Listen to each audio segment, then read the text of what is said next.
Ito sa mga naka-Revo, no. May na-encounter kasi ako ito sa Revo, no, sa sasakyan ko, no, na lumalabas yung engine indicator. Dapat kasi pag in-start mo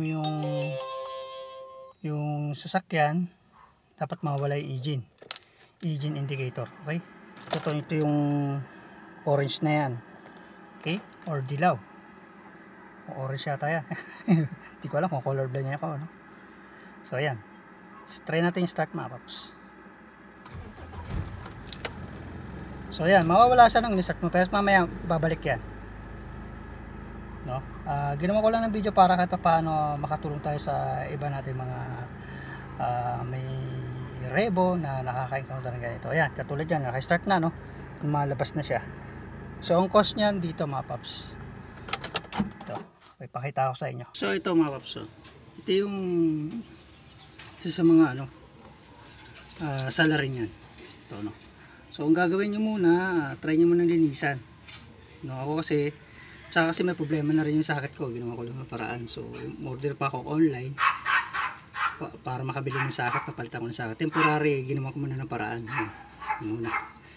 So ayan, gumamit muna ako ng carburetor cleaner. Yan, para ang gagawin nyo, spray nyo lang muna dito.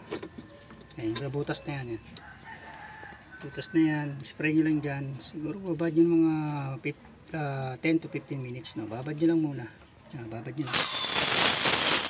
Try nyo muna linisan bago kayo mag-decide na kalasin ng AICB, no?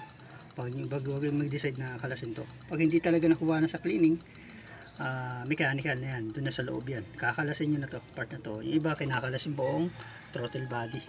Ito para makakalas to. Pero sa kanya-kanya ng diskarte lang yan ng mekaniko kung paano nyo kakalasin yan.